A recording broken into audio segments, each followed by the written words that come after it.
Mr. Chairman, Mr. Secretary, thank you for being here. I think I don't doubt your intentions. I think you and I agree on the same thing. We want to lower drug costs. You didn't have the same experience that I had, serving as a pharmacist for over 40 years, having to go to the counter to explain to the patient how much their medicine was and watch them make a decision between buying groceries and buying food and buying their drugs.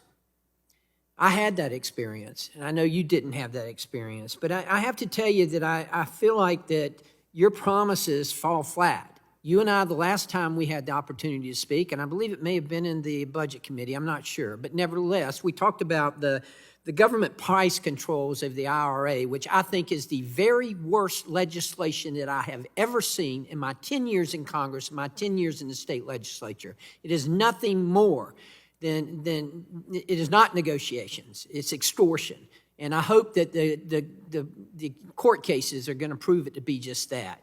Already it's resulted, and I don't mean to get back into it again. We had this discussion last time because you say you think it's going to result in more cures, whereas the University of Chicago says it's going to result in 329 fewer cures in the next decade. Even CBO says it's going to result in fewer cures, yet you say it's going to result in more cures. I don't know how you justify that, but nevertheless, I'll move on for that because I want to talk about something else.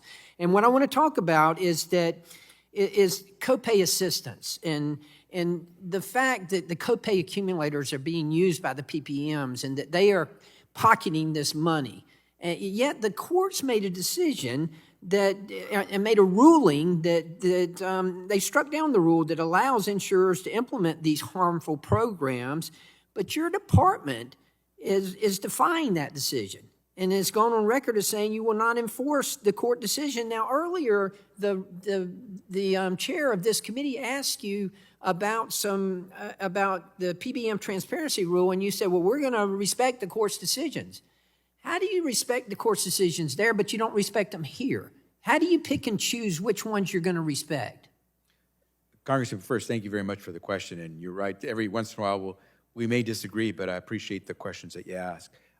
We will comply with the law. That's our obligation. Why aren't you complying with this one then? Why are you allowing the PBMs to pocket this money instead of it going to the patients as it should go to the patients? Because you know what's happening with these copay accumulators. And you know what's happening with when they have these copay assistance cards. They're not honoring them. And they're pocketing that money, and then the patients are having to either pay their copay when they run out, or when they get up to their stopgap, then they're having to pay more. And we are, as I said, first and foremost, I can assure you that we will comply with the law. What we want to make sure at the same time is we don't allow the Medicare program and Medicare beneficiaries to get gamed in the process and ultimately end up having to pay more out of pocket at the end of the day. How are they getting gamed here if they are not able to use these copay assistance cards that the PBMs are pocketing it instead of passing it on to the patients? And the courts ruled that, but you're ignoring the courts, and you've even said we're not going to enforce it. Well, I recognize what the courts ruled here. I recognize what they looked at, and they were looking at the facts that were before them. We have to make sure that we run the Medicare system so it works for all the 66 million beneficiaries that receive Medicare services. So what we want to make sure is that in the process of coming up with a system to not only dispense and allocate drugs, but to pay for them, that the folks who don't end up paying the higher prices are the Medicare beneficiaries themselves. And so that's what we have to make. I'm not sure I follow that. Again, this appears to be a case. I think you do. No, I don't. And I don't think you do. With all due respect, Mr. Secretary, I don't think you do, because these copay accumulators are not being honored by the PBMs. They're pocketing them. How is that impacting someone else? I don't understand that when it's not impacting the patient, when they're not getting the credit for it. But let me move on. Earlier you said, again, I've said here the whole time, and in this hearing you said, I promise you that I'm not going to do anything that impacts patient access to care. This impacts patient access to care. It does not. It does. How does it not? Patients will still have access to the drugs that they need.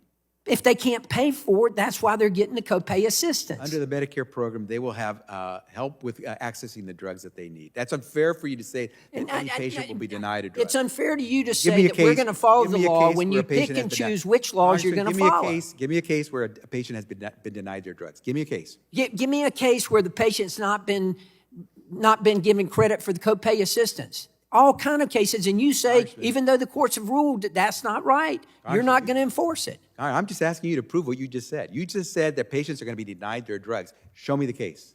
Patients are denied their drugs when they get the copay assistance, and they cannot afford it because it's not honored by the PBM. Show me. I will get those cases to you, and you get me a situation and show me where you make the decision on what court cases you're going to follow and what court cases you're not going to follow. You will abide by the law. You will abide by the law. You just said you're not going to enforce this one. Carson, I just told you, we will abide by the law. And we'll make sure that no patient under Medicare is paying more than they need to for their drugs. But when it comes to the copay accumulators, you're not going to honor that. We're going to follow the court rulings wherever we can. But you've said that you're not. However we can. I didn't say that. I just told you we're going to abide by the law. You know, I don't understand how everybody else is wrong and you're the only one who's right. I just don't get that. I'm just asking you to show me the cases where people are being denied their drugs. Please show me the cases. You know, Mr. Secretary, I'm sorry, but this is a total failure, and I yield back. Gentleman yields back. Chair recognizes Dr. Joyce for 5 minutes for questions. Good afternoon, and thank you for appearing, Secretary Becerra. Let's go back to an earlier discussion.